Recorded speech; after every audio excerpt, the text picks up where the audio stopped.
What's good? What's good, everybody? Welcome back to another episode of The Urban Platform Speaks.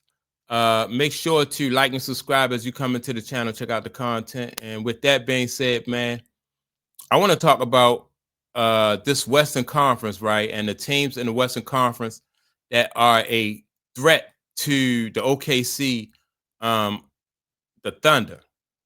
And the biggest threat, and I was listening to running back with Michelle Beadle. What's the guy named Chandler? Let me see if I can enlarge this thing right here. Chandler Parsons and Lou Williams, right? And they was making some good points about Houston Rockets, comparing them to OKC. Then they compared the Denver Nuggets and how they would match up. Now, out of these two, in my opinion, I think because Kevin Durant has more help with the Rockets, I think the Rockets will probably give OKC more of a challenge than the Joker would. And that's probably because the Joker has a lot of role players. The Jokers really don't have any like he's the lone superstar on that team, in my opinion, is the Joker. And so, but see, with the Rockets, you got Kevin Durant, Amin Thomas, and you got that guy Shangoon.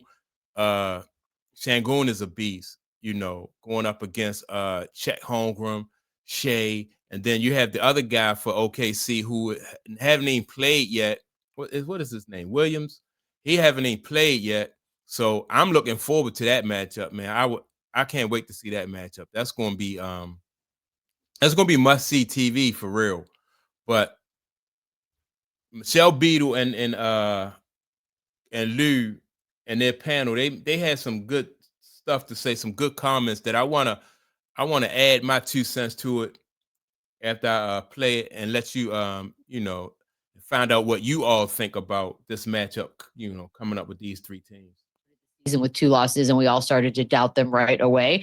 Lou, I'll start with you. They've obviously shown something, and they've turned things around. Are they now the biggest threat to the Thunder?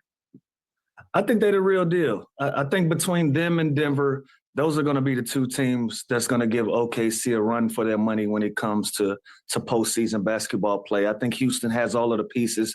They can score with the best of them. They can put a bunch of points on the board. But the surprising thing is they're top 5 defense and allowing points scored as well. So when you look at both of those things and you look at a team led by Sengun and Kevin Durant, and they're playing at a high level, they're going to be a threat to anybody. Now, the only thing for me is when it comes to OKC. Well, wait a minute. And first of all, he said the surprising thing is their defense.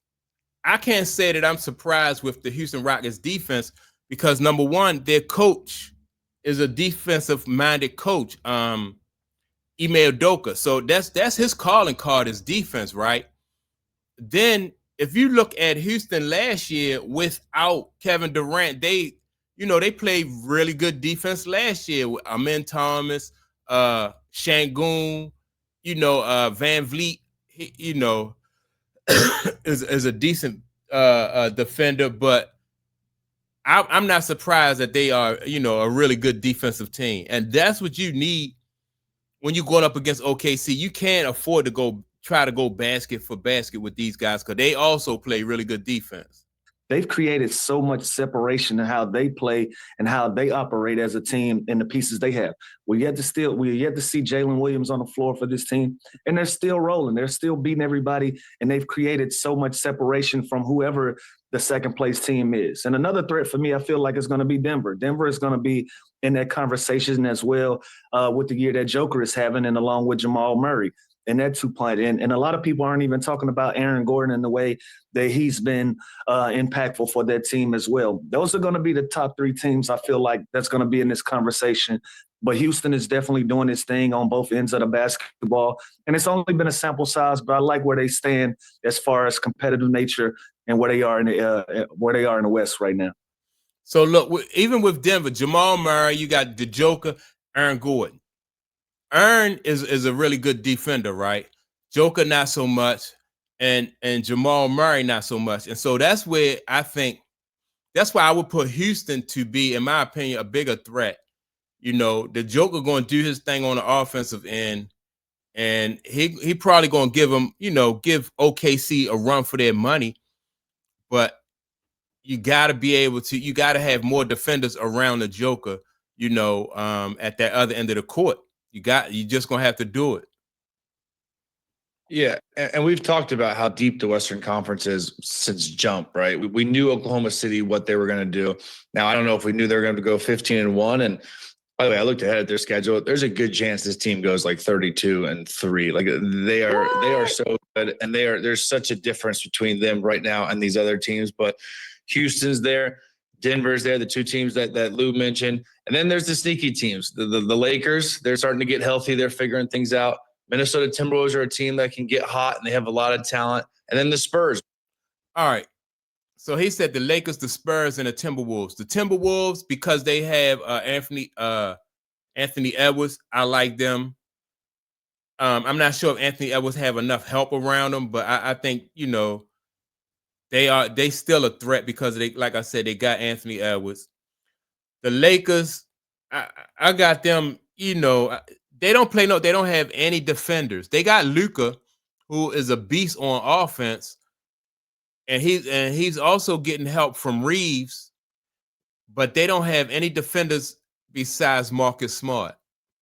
So, I don't really think that Lakers are really going to be a threat to OKC. Golden State, I think by the time the end of the season get here and you got all those old guys on Golden State, I think they are going to be, they're going to be wore down by the end of the season.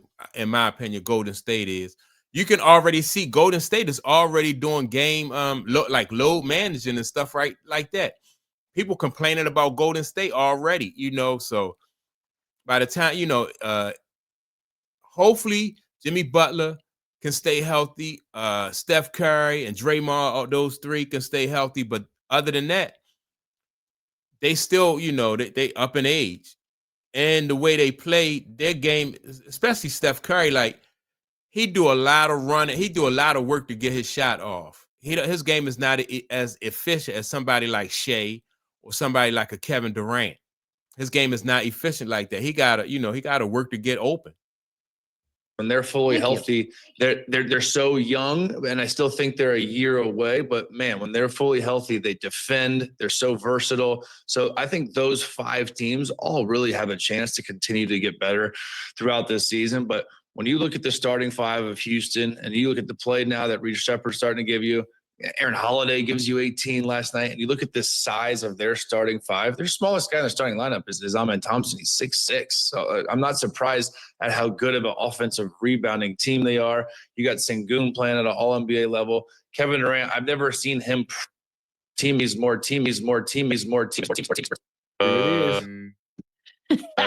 to be at peace. Oh no, is it doing it? Drink. If you had it on your bingo card, take a drink. We got it. Kevin Durant seems to be at peace right now, just kind of praising Sengun and all his teammates. So Houston is red hot right now, and they are going to be a tough out because in the playoff series, come half court offense, this team can beat you in a bunch of different ways. They're so big and tall and athletic on the offensive glass, and they showed that last night. They can really beat you up there and dominate on the glass. So they're good. See, that's a good point, right? The half court, once you get to the playoffs, that half court offense really going to affect. It's not going to be like run and gun. And then, so the court gets smaller too, because like you said, Houston Rockets got Kevin Durant. He looked like he about 7 feet tall. Their smallest guy is the guy, Amen Thomas. And he is, he's a long, lanky guy, right? So that's, when, like I said, the Rockets and the Thunder, man, those two, I'm looking forward to seeing those guys go up against each other because they are really going to match up with each other really good, and you're going to need somebody, you're going to need players on both teams that can get their shot in the half court. It's not going to be, like fast break points in the playoffs are going to be at a premium. You're not going to get a whole bunch of fast break points because both teams are going to want to slow the game down. So I think, but I can't really count Denver out, with the Joker, I think, but I'm looking more so at Houston.